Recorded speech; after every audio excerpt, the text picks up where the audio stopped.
जळगाव महापालिकेच्या निवडणुकीच्या रणधुमाडीला सुरुवात झालेली असताना जळगावमधून आता एक मोठी बातमी येते। महाविकास आघाडीमध्ये बिघाडी झाल्याचं चित्र निर्माण झालेलं आहे। समन्वय समितीची जी बैठक होती, जागा वाटपाची जी बैठक होती, ती बैठक फिसकटलेली आहे आणि राष्ट्रवादी शरद पवार गटाच्या पदाधिकाऱ्यांनी थेट त्या बैठकीतून काढता पाय घेत स्वबळावर लढण्याची घोषणा केलेली आहे। या बैठकीत नेमकं काय घडलं, काय वाद झाला, कुठल्या जागांवर एकमेकाचे मतभेद झाले, हेच आपण राष्ट्रवादी शरद पवार गटाच्या पदाधिकाऱ्यांकडून जाणून घेणार आहोत। सर, काय सांगाल, नेमकं बैठकीत काय घडलं आणि कुठे आपली चर्चा नेमकी फिसकटली? आज आम्ही उबाटासोबत राष्ट्रवादी काँग्रेस शरद पवार गट आणि उबाटा यांची बैठक झाली। जवळपास 2 तास चर्चा झाली आमची। पर काही कारणामुळे म्हणजे ते जे प्रभाग आम्ही मागतायत ते प्रभाग तेच मागताना ओव्हरलॅप होत आहे आणि ते निगोशिएबल करायला ते तयार नाही, म्हणून ते हे चर्चा फिसकलेली आहे। जसं आमचा प्रभाग आहे अशोक भाऊ तिथून उभे राहणार 14 नंबर आहे, संग्राम सिंगचा प्रभाग क्रमांक 13 आहे, 12 आहे, 1 नंबर प्रभाग आहे, 2 नंबर प्रभाग आहे, आपलं पाटील साहेबांचा 9 नंबरचा प्रभाग आहे, 10 नंबरचा प्रभाग आहे। ते म्हणजे ते मानायला तयार नाही आहे आणि म्हणजे त्यांच्या डोक्यात हवा भरलेली आहे, म्हणून हे चर्चा फिसकलेली आहे। नाही, परंतु आता या बैठकीला जे आहे फक्त आपण दोघं पक्ष होतात की इतर जे मित्रपक्ष आहेत जसं काँग्रेस असेल किंवा आता जे मनसे आहे ते पण आपल्यासोबत येण्याची चर्चा चालली? पहिली जे प्रथम आमची बैठक होती त्याच्यामध्ये मनसे पण होती, काँग्रेस पण होती। पर काल आमचे जे कार्याध्यक्ष संग्रामसिंग सूर्यवंशी त्यांची लोकमतच्या कार्यक्रमाला भेट दिली तेव्हा काँग्रेसशी बोलणी झाली, ते परदेश कार्यालयात गेलेले आहे, म्हणून त्यांनी आम्हाला जबाबदारी सोपवली होती की जे तुम्ही ठरवतील ते आम्हाला मान्य आहे। आम्ही मनसे आणि काँग्रेससोबत युती करू, आघाडी करू। परंतु आता आपलं शिवसेना ठाकरे गटासोबत आपली बोलणी फिसकटलेली आहे। चर्चेची जी द्वारं आहेत ती बंद झाली आहेत की अद्यापही काही आशा आहे की मार्ग निघेल? आता जवळपास आम्ही 2 तास बसले होते। आमचे कार्याध्यक्ष पूर्वीपासून बसलेले होते तिकडे। आम्ही रात्री पण संपर्क साधला होता, त्यांनी काय रात्री काही वेळ दिलेला नाही। पर जे त्यांचे जे हावभाव आहे ते बघता आम्ही आता पुढचं काय आहे ते सांगता येत नाही, कारण की ते आम्ही पूर्वीच सांगितलं तुम्हाला की त्यांच्या डोक्यात हवा भरलेली आहे। दादा, आपण काय सांगाल की आपण आता या ठिकाणी सोबळावर लढण्याची घोषणा केलेली आहे, नेमकं आपलं गणित कसं असेल? मग आता आम्ही मागील 2 मीटिंग आमच्या महाविकास आघाडीच्या माध्यमातून झालेल्या आहे। आमच्या त्या मीटिंगला काँग्रेससुद्धा उपस्थित होती, उबाटा पण उपस्थित होते। त्यामध्ये असं ठरलं होतं की कमीत कमी वाढ कोणते काय घ्यायचे अशा त्यांचे बी मान्य केलं होतं, काँग्रेसनेही मान्य केलं होतं आणि राष्ट्रवादी काँग्रेसच्या अध्यक्षांनी मान्य केलं होतं। परंतु आता त्यांनी आम्हाला ते वाढ डावलून किंवा हे वाढ तुम्हाला मिळणार नाही, हे आम्हीच त्या ठिकाणी लढू, तुम्हाला 1 जागा मिळेल ते बी आमच्याच चिन्हावर लढावं लागेल।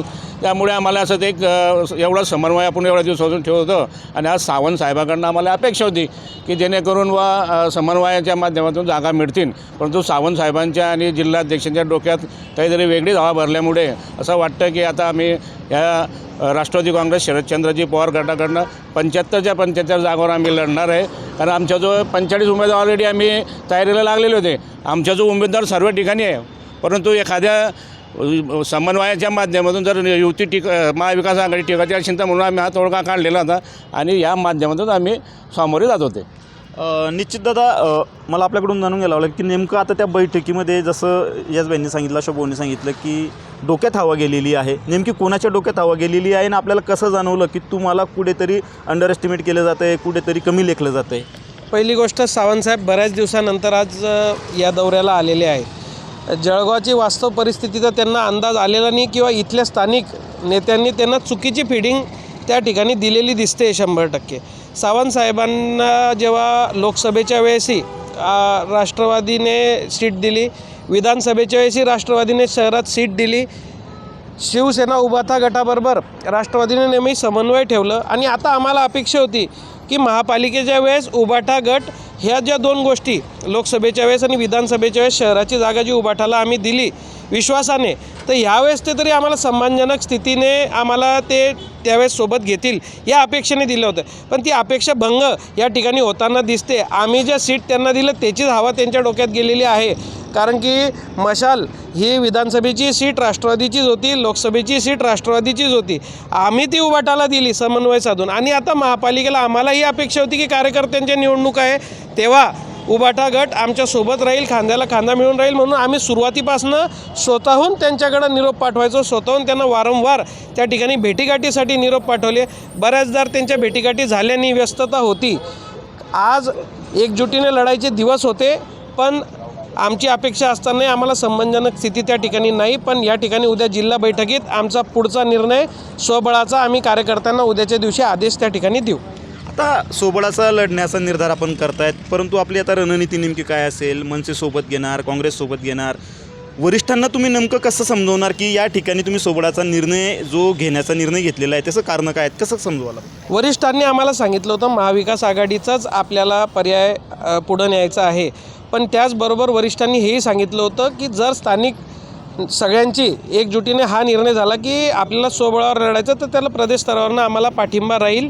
आणि या ठिकाणी आमची हीच इच्छा आहे की राष्ट्रवादी काँग्रेस पक्षाची जी ताकद आहे ती खरी ताकद जळगाव शहरात दिसली पाहिजे. आम्ही जे काम करत होतो बऱ्याच दिवसांपासून ते काम लोकांना दिसलं पाहिजे. प्रत्येक वॉर्डात आम्ही निरीक्षक नेमले होते, आमचा सर्वे चालू होता, आमची ग्राउंड टीम काम करत होती, पण त्या पद्धतीनं आम्हाला त्या ठिकाणी रिस्पॉन्स नाही आहे. पण आता वेळ आलेली की आम्ही आमची ताकद दाखवू त्या ठिकाणी. निश्चितच शिवसेनेकडून आम्हाला ही अपेक्षा नव्हती. खास करून संजय सावंत शिवसेना ठाकरे गटाचे संपर्क प्रमुख आहेत, त्यांनी या ठिकाणी बैठकीमध्ये आडमुठेचं धोरण ठेवलं. जागा वाटपाच्या संदर्भात त्यांचं जे म्हणणं होतं ते म्हणणं आमच्यावर लादलं जात होतं आणि त्यामुळे आम्ही कुठेतरी आता सोबळावर लढण्याचा निर्णय घेत असल्याचं राष्ट्रवादीच्या पदाधिकाऱ्यांचं म्हणणं आहे. निवडणुका जाहीर होऊन अवघा एक दिवस झालेला असताना जळगावमध्ये महाविकास आघाडीमध्ये बिघाडी झाल्याचं या ठिकाणी चित्र बघावयास मिळत आहे. विशेष म्हणजे ठाकरे गट असेल किंवा शरद पवार गट असेल, या दोघांकडून चर्चेची द्वारं ही बंद झाल्याचं जाहीर करण्यात आलेलं आहे आणि सोबळाचा नारा या ठिकाणी देण्यात आलेला आहे. आगामी काळात आता नेमकं काँग्रेस आणि मनसे शरद पवार गटासोबत राहते की ठाकरे गटासोबत जाते हेच बघणं आता महत्त्वाचं ठरणार आहे. विजय वाघमारे, न्यूज 18 लोकमत, जळगाव.